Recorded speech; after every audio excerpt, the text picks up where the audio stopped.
the most frustrating or demoralizing questions to miss are the ones that you should be getting right, but still mess up. What does it take to get into the residency of your dreams when it seems like all the odds are stacked against you? Welcome to the Road to Residency podcast with your host, John Arshadi. This is the show where we break down inspiring personal journeys of passionate physicians who had the courage and the commitment to take purposeful action to achieve their goals and serve their communities. Hi, everyone, and welcome back to the Road to Residency podcast. John Arshadi here, and in this episode, I'm going to be talking to you guys about the proper way to tackle USMLE style questions in order to get your maximum potential score. This is in response to a request I received from a few students who say that sometimes they overanalyze the question and understand the concept being tested, yet they still end up choosing the wrong answer. Other times it happens because they just aren't able to make the necessary connections. After all, the most frustrating or demoralizing questions to miss are the ones that you should be getting right, but still mess up. This is very common among students, and there are several reasons that this can occur. I'll first go over the reasons why this happens and the research to back it up. Then I'll talk about a few anxiety and time savers. And finally, I'll give you a 5-step method on how to approach these vignettes and rock the exams. Hopefully by the end of this, you'll be better equipped to handle these types of questions and you'll be able to boost your score to 250 or more. Look, the USMLE isn't just a knowledge exam. You'll not do well on this exam just by merely accumulating a bunch of knowledge. The USMLE tests the application of that knowledge. It also tests things like your critical thinking, your reasoning skills, your logic and sensible judgment, memory, your reading and comprehension, your endurance, and your performance under pressure.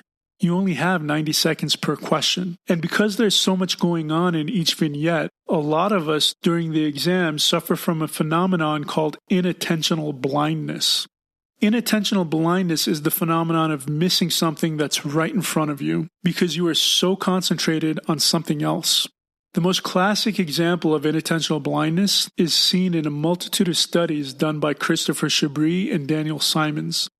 The most popular of which is a 1999 video where two teams are passing a basketball back and forth and you're supposed to count the number of passes.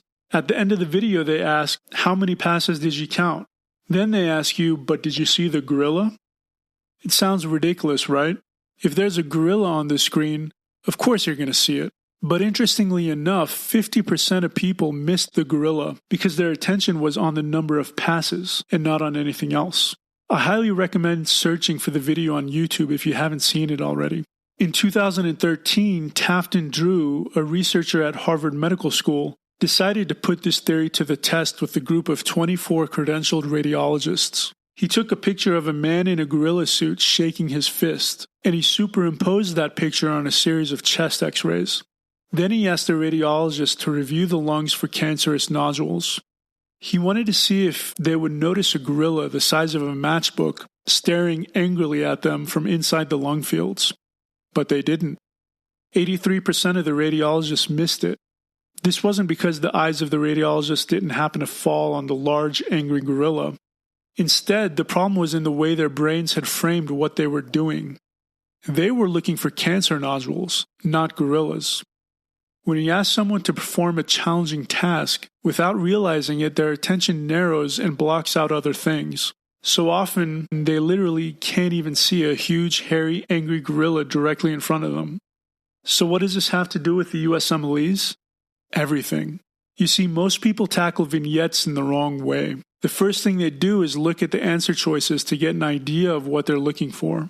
The problem with that is that once you have that idea, your brain goes into autopilot and it already starts looking for what it thinks might be the right answer to a question that you haven't even read yet. Let me tell you about one more study to reiterate my point. A group of test takers were split into two subgroups. Group A was given a series of questions where they had to come up with the answer on their own. Group B was given the same series of questions, but with multiple choice answers to go along with them. Group A scored fairly higher in a shorter amount of time. This was because Group A had no distractions. Here's a little secret.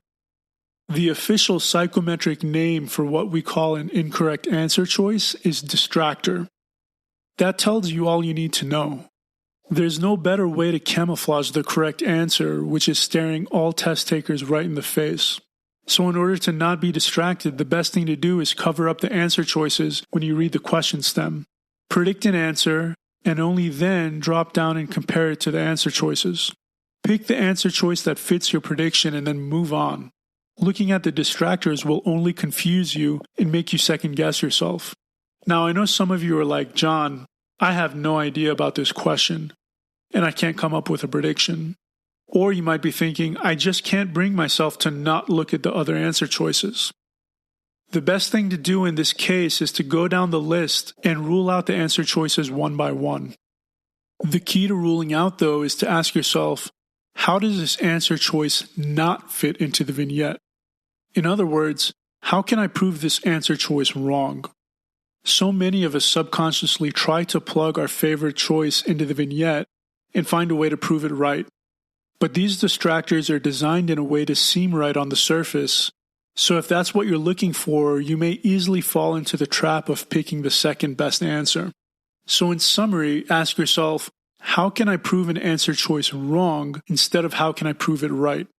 Prediction also helps with time management and cognitive load. If you read the stem and then immediately predict an answer, all you need to do is compare that prediction to the answer choices provided below. If you can't predict an answer or rule out any of the answer choices, you should probably skip the item for now. Don't be afraid to skip questions on the exam. It's better to get a question that you don't know wrong than to get a question that you do know wrong because you ran out of time. Do all the questions that you do know and come back to the ones you don't at the end of the block. As a matter of fact, there are 5 question types that I always skip and come back to later.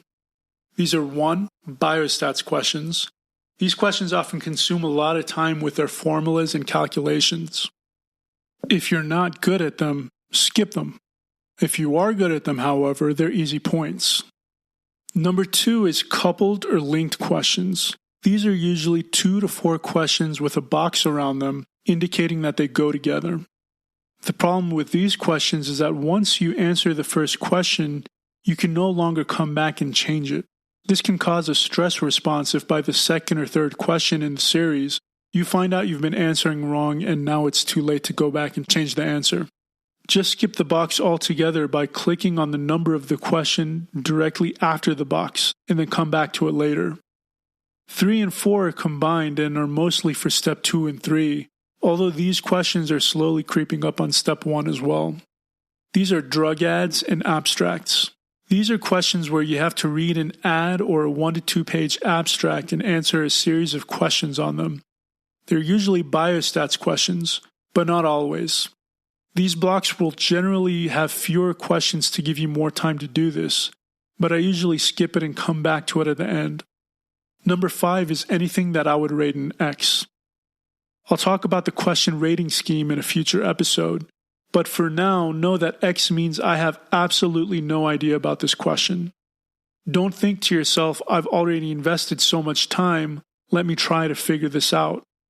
Many people do this and end up spending 3 or 4 minutes on a question they'll probably get wrong anyways, eating up the time they could have had for questions that they would have otherwise gotten right.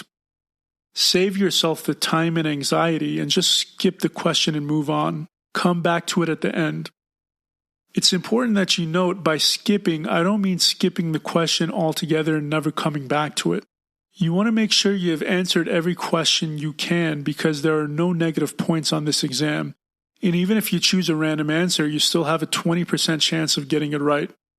A good strategy for this is to choose a random answer and mark the question so that if you run out of time to come back to it, you'll at least have an answer filled in.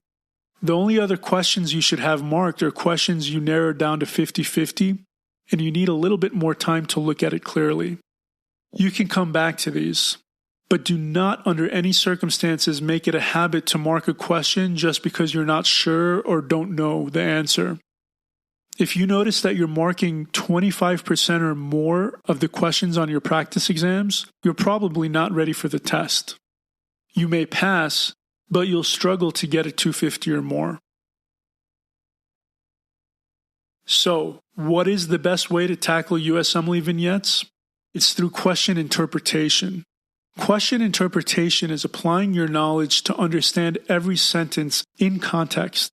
Every sentence in a vignette has a purpose, even if it isn't immediately clear to you. It's either there to push you towards the correct answer or to pull you away from it. It's our job to figure out what each sentence means and which direction it is taking us. The examiners are not necessarily trying to trick you. This is just what you have to do in real clinical medicine. You have to sort out the relevant from the irrelevant and try to form a coherent story of what's happening. Here are the steps that you should take. Step 1. Read the last sentence first. You're doing this for 2 reasons.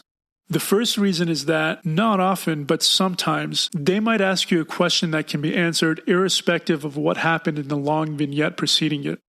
For example, a question might be a standalone question such as, a patient with what EKG finding is most likely to need a pacemaker within the next year? It doesn't matter what was written before that. You just answer the question as it is, so you can skip the big long vignette.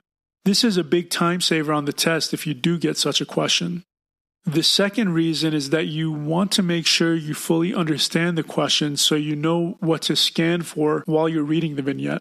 Remember, you must decipher whether a sentence is pushing you toward the correct answer or away from it. It's important to realize that you're not reading the question first in an attempt to just jump straight to the answer choices and pick an answer. You're reading the question first to know what you're looking for. Under no circumstances should you be looking at the answer choices without first interpreting the question and coming up with a prediction. Step 2. Take a top-down approach. After reading the actual question, you want to start from the first sentence and work your way down. Read each sentence carefully and decipher what is its purpose. For each sentence, actually write down your interpretation of what you think it means. Not as a standalone sentence, but in context to the information that was already given to you. Remember, we're not looking for buzzwords or key phrases here. We're trying to find the deeper meaning behind the words. You won't have enough time to do this on paper in the actual exam, but if you practice beforehand, you'll be able to do it in your head effortlessly on the day of your test. For example, if the sentence says, the patient is lightheaded, that might not tell you much by itself. But if they say the patient is lightheaded after giving you a history of 3 hours of substernal chest pain radiating to the right shoulder, then you have to ask yourself, why would this patient be lightheaded in the presence of an MI? Or rather, what can cause lightheadedness in the presence of an MI? Perhaps after that they tell you the patient has jugular venous distension and clear lungs. These sentences by themselves can be any number of things, but when put together demonstrates a right-sided MI. So now that you have a prediction, you can drop down and find the answer choice that fits with right-sided MI. Step 3 is break down the vignettes into 4 key areas of information. The first one is what's the actual question? Be very clear on the question before you proceed. Number 2 is who is my patient and what is their chief complaint? Is the patient male or female, old or young? Are they healthy or do they have comorbidities? Any significant history? What did they come in for? Is it urgent or emergent? Is it acute or chronic? This is the story you want to be building in your head with each sentence. Epidemiology is very important on the USMLE because if they give you a 28-year-old female with a 2-day history of chest pain, they're probably not talking about a myocardial infarction. Number 3 is pay attention to what's normal just as much as what's abnormal. This can be on the physical exam, lab values, imaging, etc. Normal findings can help you rule out answer choices that might otherwise seem attractive if all you're concentrating on is what's abnormal. Remember, inattentional blindness. Lastly, number 4 is your prediction. With all the facts in place and the story you have created, it's time to make a prediction about what's going on. This is easier if you imagine each vignette as a real person standing right in front of you. Your prediction can be as specific as, I think this is a right-sided renal vein thrombosis, or as general as, I think this has something to do with the kidney. But make a prediction. If you still don't know and have to rule out answers, remember to rule out by seeing what does not fit into the picture rather than what does. Note down the mnemonic QCOP.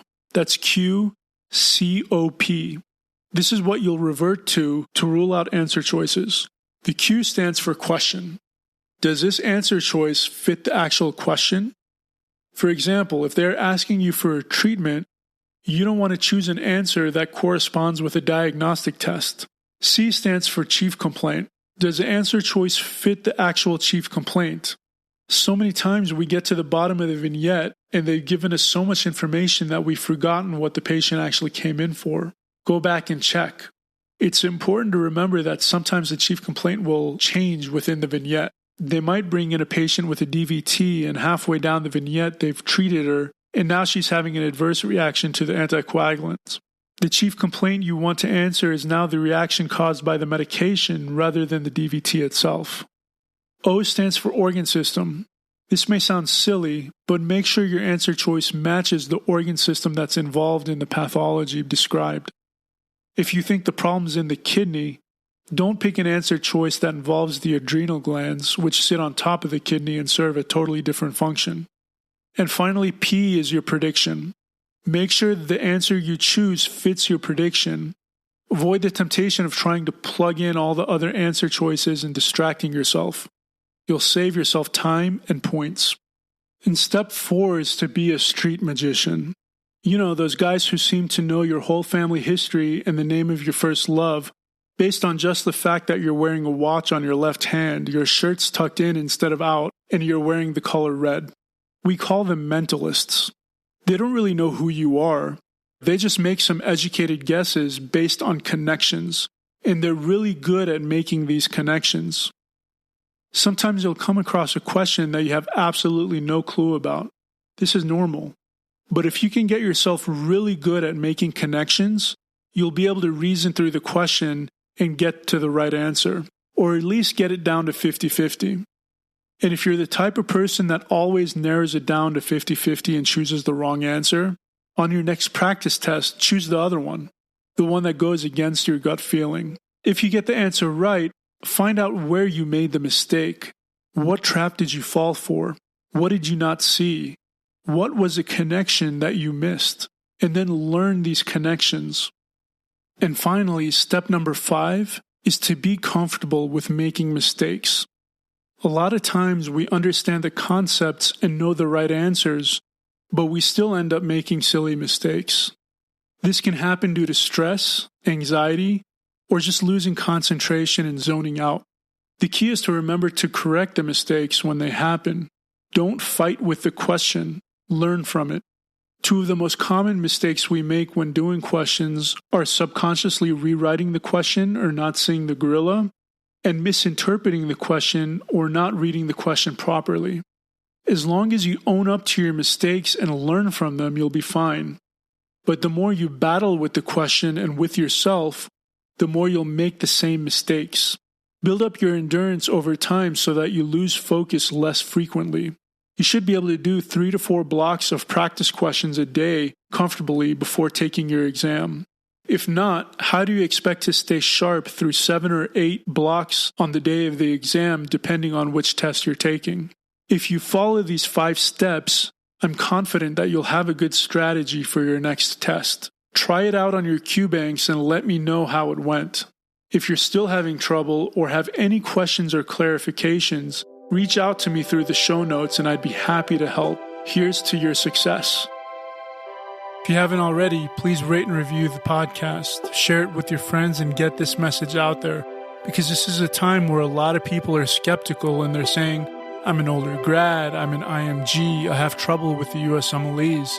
There's no way I can compete. What do I do? Well, we want to show you that there is hope.